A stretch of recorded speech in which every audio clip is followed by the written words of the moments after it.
Hello बच्चों, कैसे हैं आप सब लोग। स्वागत है आपका हमारी आज की हिंदी की क्लास में।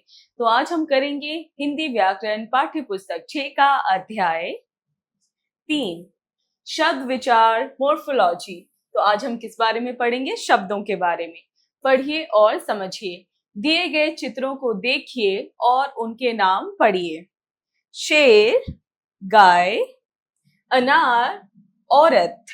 बच्चों, ऊपर दिए चित्रों के नाम सार्थक शब्द हैं क्योंकि ये सभी हमारी पृथ्वी पर उपलब्ध हैं और इन सब का अपना एक वजूद है। ये सभी शब्द अनेक वर्णों से मिलकर बने हैं। तो बच्चों, हमने अभी जो चित्र देखे और उनके नाम पढ़े, वो सारे नाम क्या हैं? सार्थक हैं, क्योंकि उनका कुछ अर्थ है, इसीलिए वो सार्थक हैं। और ये शब्द कैसे बनते हैं? ये शब्द अनेक वर्णों से मिलकर बनते हैं। अतः हम कह सकते हैं कि वर्णों का ऐसा सार्थक समूह जिससे शब्दों का निर्माण होता है और जिसका कोई निश्चित अर्थ होता है, उसे शब्द कहते हैं। तो हम क्या कह सकते हैं कि वर्णों का सार्थक समूह जिसका कुछ अर्थ होता है, जिसका कुछ सार्थक अर्थ होता है, उसी को हम शब्द कहते हैं। शब्दों के प्रकार। शब्दों के प्रकार को निम्न आधारों पर वर्गीकृत कर समझा जा सकता है। पहला, अर्थ के आधार पर। दूसरा, उत्पत्ति या स्रोत के आधार पर। तीसरा, रचना के आधार पर। चौथा, प्रयोग के आधार पर। दिए गए आरेख चित्र के द्वारा इसे बेहतर तरीके से समझा जा सकता है। तो चलिए पढ़ते हैं शब्दों के भेद। शब्द के भेद। अर्थ के आधार पर। क पर्यायवाची, ख विलोम, ग अनेकार्थी, घ वाक्यांश बोधक, ड़ एकार्थी शब्द। उत्पत्ति स्रोत के आधार पर। क तत्सम, ख तद्भव, ग देशज, घ विदेशज। रचना के आधार पर। क रूढ़ मूल, ख यौगिक, ग योग रूढ़। प्रयोग के आधार पर। क संज्ञा, ख सर्वनाम, ग विशेषण, घ क्रिया, ड़ क्रिया विशेषण, च संबंध बोधक, छ समुच्चय बोधक, ज विस्मयादि बोधक। तो ये सारे क्या थे बच्चों? ये सारे ही शब्द के भेद थे। चलिए पढ़ते हैं अर्थ के आधार पर। पहला, अर्थ के आधार पर। सामान्यतः शब्दों के दो भेद होते हैं, सार्थक तथा निरर्थक शब्द। क सार्थक शब्द ऐसे शब्द जिनका या तो कोई अर्थ होता है अथवा उस नाम की कोई चीज होती है, जैसे अंबर, तोता, केला, धूमकेतु आदि। तो बच्चों, सार्थक शब्द क्या होते हैं? सार्थक शब्द वे होते हैं जिनका कोई अर्थ होता है या फिर वो चीज, वो वस्तु जो है मौजूद है इस पृथ्वी पर, हमारे सामने है, तो वही हमारे सार्थक शब्द हैं। ख निरर्थक शब्द ऐसे शब्द जिनका ना तो कोई अर्थ होता है और ना ही उस नाम की कोई वस्तु होती है, वे निरर्थक शब्द कहलाते हैं, जैसे चू चू, ढेंचू, ढीलक आदि। तो बच्चों, ऐसे शब्द जिनका कोई अर्थ नहीं होता है और जिस नाम की कोई वस्तु नहीं होती है, जो हमने कभी देखी ही नहीं होती है, हमारे सामने ही नहीं है, वही हमारी क्या है? निरर्थक शब्द हैं। अर्थ के आधार पर सार्थक शब्दों के भेद निम्नलिखित होते हैं। तो बच्चों, अब पढ़ते हैं अर्थ के आधार पर हमारे सार्थक शब्दों के भी भेद है। क पर्यायवाची शब्द ऐसे शब्द जिनके अनेक समान अर्थ होते हैं, वे पर्यायवाची शब्द कहलाते हैं, जैसे पानी, जल, वारी, सलील, अंबु, आकाश, अंबर, व्योम, शून्य, आसमान। तो बच्चों, ऐसे शब्द जो कि अनेक होते हैं लेकिन उनका अर्थ जो है समान होता है, उसी को हम पर्यायवाची शब्द बोलते हैं। जैसे पानी के लिए हम क्या प्रयोग कर सकते हैं? जल, वारी, सलील, अंबु। इन सभी का अर्थ पानी ही है, बस ये पढ़ने में अलग है। ख विलोम शब्द किसी भी शब्द के विपरीत या उल्टा अर्थ बताने वाले शब्द विलोम या विपरीतार्थक शब्द कहे जाते हैं, जैसे आग, पानी, उत्पत्ति, विनाश, राजा, रंग, नया, पुराना। तो बच्चों, ऐसे शब्द जो एक दूसरे का उल्टा अर्थ बताते हो, उसी को हम विलोम शब्द कहते हैं, जैसे कि आग, पानी, राजा, रंग। ग अनेकार्थी शब्द कुछ शब्द ऐसे होते हैं जिनके एक से अधिक अर्थ होते हैं, उन्हें अनेकार्थी शब्द कहते हैं, जैसे उत्तर एक दिशा, जवाब, पूर्व एक दिशा, पहले, पत्र, पत्ता, चिट्ठी, तीर, बाण, किनारा। तो अनेकार्थी शब्द ऐसे शब्द हैं जहां पे एक ही शब्द के जो है अनेकों मीनिंग होते हैं, अनेकों अर्थ होते हैं, जैसे उत्तर एक दिशा भी होती है और जवाब भी होता है, पत्र पत्ता भी होता है और चिट्ठी भी होती है। घ, वाक्यांश बोधक शब्द। कुछ शब्द ऐसे होते हैं जो वाक्यांश के स्थान पर प्रयोग किए जाते हैं।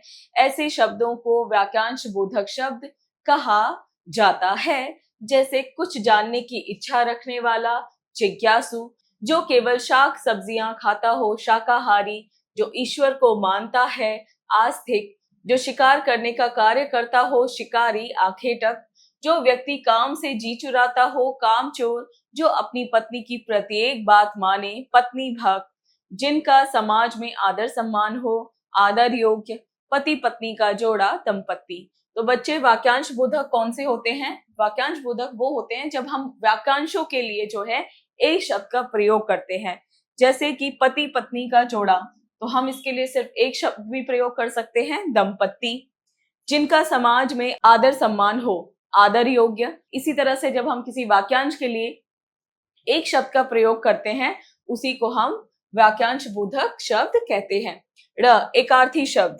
कुछ शब्द ऐसे होते हैं जिनका एक ही अर्थ होता है, ऐसे शब्द एकार्थी कहलाते हैं, जैसे रसोई घर, पालक, कुर्सी, मेज आदि।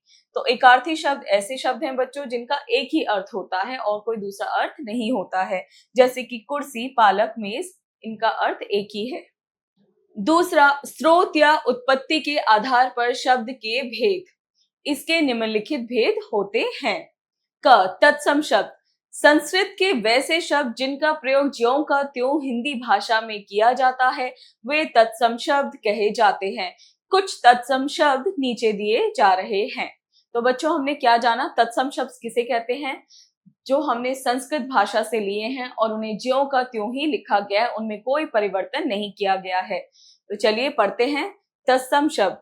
अग्नि, पवन, जल, परस्तर, हस्त, पाद, मुख, नेत्र, अंगुली, श्रीमन, मस्तक, कदली फल, आम्र, ताम्र, बालुका, भल्लुक, वृक्ष, अमृत, सर्प, घृत, कर्पूर, ग्राम, दुग्ध, दधि।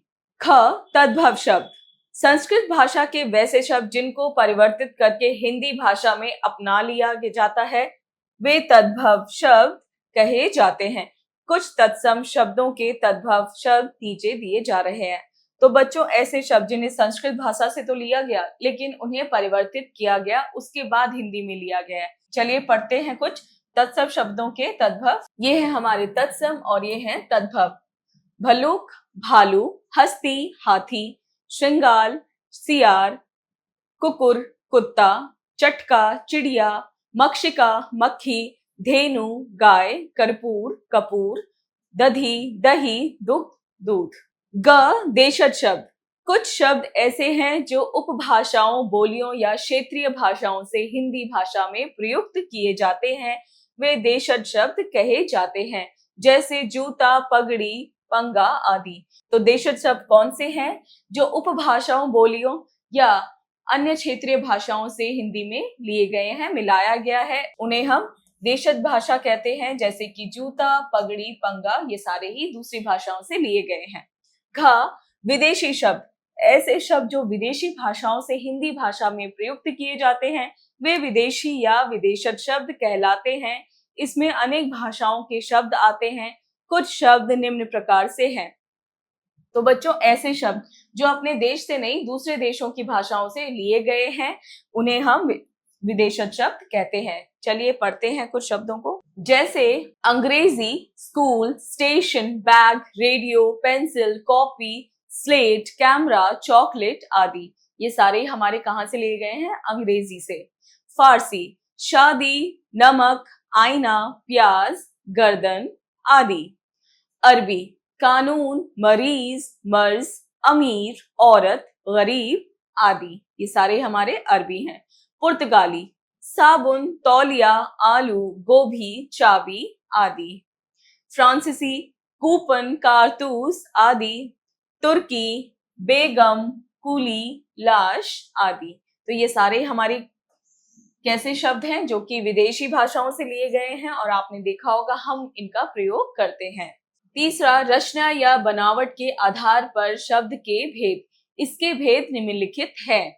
क, रूढ़ शब्द, ऐसे शब्द जिनके अर्थ निश्चित होते हैं तथा इनका विभाजन करने से कोई अर्थ नहीं निकलता है, जैसे पिता, लालटेन, बेटा आदि। तो बच्चों, ऐसे शब्द जिनके अर्थ क्या है, निश्चित हैं, और अगर हम इनका वर्ण विच्छेद करते हैं तो उन शब्दों का या उन वर्णों का कोई भी अर्थ नहीं निकलेगा, ऐसे को हम रूढ़ शब्द कहते हैं। ख, यौगिक शब्द, ऐसे शब्द जो दो या दो से अधिक शब्दों के मेल से बनाए जाते हैं वे यौगिक शब्द कहे जाते हैं, जैसे पुस्तक प्लस आलय बना पुस्तकालय, पृथ्वी प्लस पति बना पृथ्वीपति, राष्ट्र प्लस पति बना राष्ट्रपति, नव प्लस युग बना नवयुग, नव प्लस दीप बना नवदीप आदि। तो बच्चों, ऐसे शब्द जो दो शब्दों के मेल से बनते हैं उन्हीं को हम यौगिक शब्द कहते हैं, जैसे कि पुस्त प्लस आलय हमने पढ़ा पुस्तकालय। तो ये दो अलग शब्द हैं और इनको मिला के एक शब्द बना। ग, योग रूढ़ शब्द, ऐसे शब्द जिनका अर्थ किसी अन्य के लिए रूढ़ हो जाता है या निश्चित समझ लिया जाता है, जैसे नील प्लस कंठ नीलकंठ अर्थात शिवजी, पंख प्लस ज पंकज अर्थात कमल। यहाँ वैसे तो अनेक चीजें कीचड़ में से उत्पन्न होती हैं, जैसे मछली, कुछ घासें, सीप आदि, किंतु पंकज शब्द का अर्थ केवल कमल के लिए जाना जाता है। उसी प्रकार नीलकंठ का अर्थ मोर, नीलकंठ पक्षी आदि होता है, किंतु विषपान करने से शिवजी का अर्थ माना जाता है। तो बच्चों, योग रूढ़ कौन से हैं? योग रूढ़ ऐसे शब्द हैं जिनका कोई विशेष अर्थ होता है या वो किसी विशेष चीज के लिए प्रयोग होता है, जैसे कि हमारा नील प्लस कंठ, इन दोनों का अगर हम अलग अलग देख रहे हैं तो भी इनका अर्थ है नील का मतलब नीला और कंठ का मतलब गला, नीलकंठ, और इन्हें शिवजी को संबोधित किया जाता है, इसीलिए ये योग रूढ़ शब्द हैं। 4, प्रयोग के आधार पर शब्द के भेद।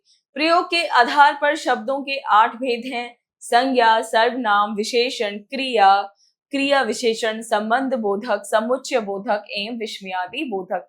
इनकी चर्चा हम आगे के अध्यायों में और कुछ की अगली कक्षाओं में करेंगे।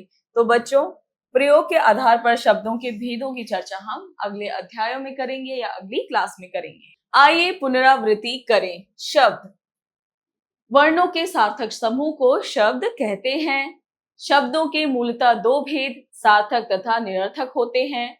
शब्दों के भेद 4 आधारों पर निर्धारित किए गए हैं, जो है क, अर्थ के आधार पर, ख, उत्पत्ति स्रोत के आधार पर, ग, रचना के आधार पर तथा ख, प्रयोग के आधार पर। अर्थ के आधार पर शब्द के भेद हैं पर्यायवाची, विलोम, अनेकार्थी, वाक्यांश बोधक तथा एकार्थी शब्द। स्रोत के आधार पर शब्द के निम्नलिखित भेद हैं तत्सम, तद्भव, देशज तथा विदेशी। रचना के आधार पर शब्दों के निम्नलिखित भेद हैं रूढ़, यौगिक तथा योग रूढ़। प्रयोग के आधार पर शब्दों के 8 भेद हैं संज्ञा, सर्वनाम, क्रिया विशेषण, संबंध बोधक, समुच्चय बोधक, विस्मयादि बोधक। अभ्यास कार्य, मौखिक कार्य, स्पीकिंग स्किल्स, यानी हमें बोलकर उत्तर देने हैं। दिए गए प्रश्नों के उत्तर बताइए। क, शब्द किसे कहते हैं? वर्णों के सार्थक मेल को ही हम शब्द कहते हैं। ख, अर्थ के आधार पर शब्दों के भेद बताइए। अर्थ के आधार पर शब्दों के 2 भेद हैं सार्थक और निरर्थक। ग, तत्सम क्या है? तत्सम शब्द वे हैं जिन्हें संस्कृत से लिया गया है और ज्यों का त्यों लिखा जाता है या प्रयोग किया जाता है। लेखन कार्य, राइटिंग स्किल्स, यानी हमें लिखकर उत्तर देने हैं। प्रश्न 1, दिए गए प्रश्नों के उत्तर लिखिए। क, शब्द किसे कहते हैं? इनका निर्माण कैसे होता है? वर्णों के सार्थक समूह को हम शब्द कहते हैं और इनका निर्माण वर्णों के मेल से होता है। ख, शब्द के भेदों का निर्धारण किस प्रकार किया जाता है? शब्दों के 2 भेद हैं सार्थक और निरर्थक, और सार्थक शब्द के अंदर आते हैं हमारे पर्यायवाची शब्द, विलोम शब्द, अनेकार्थी शब्द, एकार्थी शब्द और वाक्यांश बोधक शब्द। ग, तत्सम और तद्भव शब्दों में क्या अंतर होता है? तत्सम शब्द वे शब्द हैं जो संस्कृत से लिए गए हैं और ज्यों का त्यों प्रयोग किया जाता है। तद्भव शब्द वे शब्द हैं जिन्हें संस्कृत से तो लिया गया है लेकिन परिवर्तित किया गया है हिंदी भाषा में। घ, आगत वर्ण कितने होते हैं? उदाहरण देकर समझाइए। आगत वर्ण 3 होते हैं, अर्धचंद्राकार, नुक्ता और आयोगवा। उदाहरण के तौर पर जैसे डॉक्टर, प्रातः और राज। र, योग तथा योग रूढ़ शब्द में क्या अंतर होता है? योग शब्द वे शब्द होते हैं जिनको दो शब्दों के मेल से बनाया जाता है, और योग रूढ़ शब्द वे होते हैं जिनको दो शब्दों के मेल से बनाया जाता है और वो कोई विशेष अर्थ प्रकट करते हैं। प्रश्न 2, दिए गए तत्सम शब्दों के तद्भव रूप लिखिए। तो हमें क्या करना है? हमें इनके तद्भव रूप लिखने हैं। जैसे श्रृंगार सियार,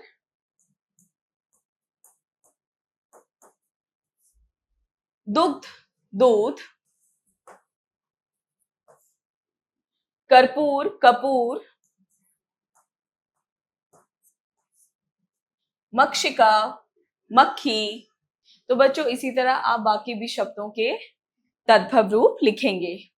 प्रश्न 3, दिए गए शब्दों के सामने उनके प्रकार लिखिए। तो बच्चों हमें यहाँ शब्द दे रखे हैं और हमें इनके प्रकार लिखने हैं। जैसे कि नवयुग, ये है हमारा यौगिक।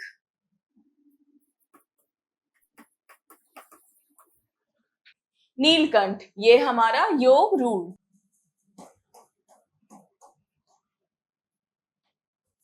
तो बच्चों इसी तरह आप क्या करेंगे? आप बाकी शब्दों को भी ध्यान से पढ़ेंगे और बताएंगे कि वो यौगिक हैं या योग रूढ़ हैं। सोचें, विचारें, क्रिटिकल थिंकिंग। प्रश्न 4, बिना शब्दों के हमारा जीवन कैसा होता, सोचकर बताइए। तो बच्चों आपको ये बताना है कि अगर हमारे जीवन में शब्द नहीं होते तो हमारा जीवन कैसा होता, कैसे हम दूसरों के साथ अपने विचार, अपने आइडिया शेयर कर पाते। आपको सोचना है और अपने शब्दों में बताना है। खेल खेल में ब्रेनस्टॉर्मिंग एक्टिविटी। प्रश्न 5, शब्द के प्रकारों के अनुसार कक्षा के एक एक बच्चे से उस प्रकार के शब्द पूछें। तो बच्चों ये एक एक्टिविटी है जो आप अपने टीचर्स के साथ करेंगे। आपके टीचर्स आपको करवाएंगे, जिसमें वो आपको अलग अलग शब्द पूछेंगे और आपको बताना होगा कि उस शब्द का क्या प्रकार है। प्रश्न 6, कक्षा अध्यापक, कक्षा अध्यापिका, श्याम पट, व्हाइट बोर्ड पर कुछ शब्द लिखकर बच्चों से शब्दों के प्रकार या भेद पूछें। तो बच्चों ये भी एक्टिविटी आपके क्लास में होगी। आपके टीचर्स आपके ब्लैक बोर्ड पे कुछ शब्द लिखेंगे और आपसे पूछेंगे कि उनके प्रकार क्या हैं। प्रश्न 7, दी गई शब्द सारणी में से कुछ शब्द छांटकर उनके प्रकार सामने लिखिए। तो बच्चों आपको यहाँ पे शब्द सारणी दे रखी है, इसमें बहुत सारे शब्द हैं। आपको क्या करना है? आपको शब्द ढूंढने हैं, आप लिखेंगे और उनके प्रकार लिखेंगे यहाँ पे। जैसे कि यहाँ पे लिखा हुआ है कुली, ये हमारा तुर्की और विदेशी शब्द। तो इसी तरह आप बाकी भी शब्दों को देखेंगे और उनके प्रकार लिखेंगे, वो देसी हैं, विदेशी हैं, कैसे हैं। प्रेरणादायक मूल्य। शब्द भंडार में जिस प्रकार अनेक शब्द संग्रहित हैं, ठीक उसी प्रकार मानव के भीतर भी अनेक गुण होते हैं। तो हमें उन उचित गुणों का प्रयोग करना चाहिए। तो बच्चों सारे ही मानव यानी हमारे अंदर क्या है? अनेकों गुण होते हैं और हमें उन गुणों का अच्छा प्रयोग करना चाहिए। तो इसी के साथ बच्चों आपका ये पाठ हुआ पूरा। मिलते हैं अगली क्लास में।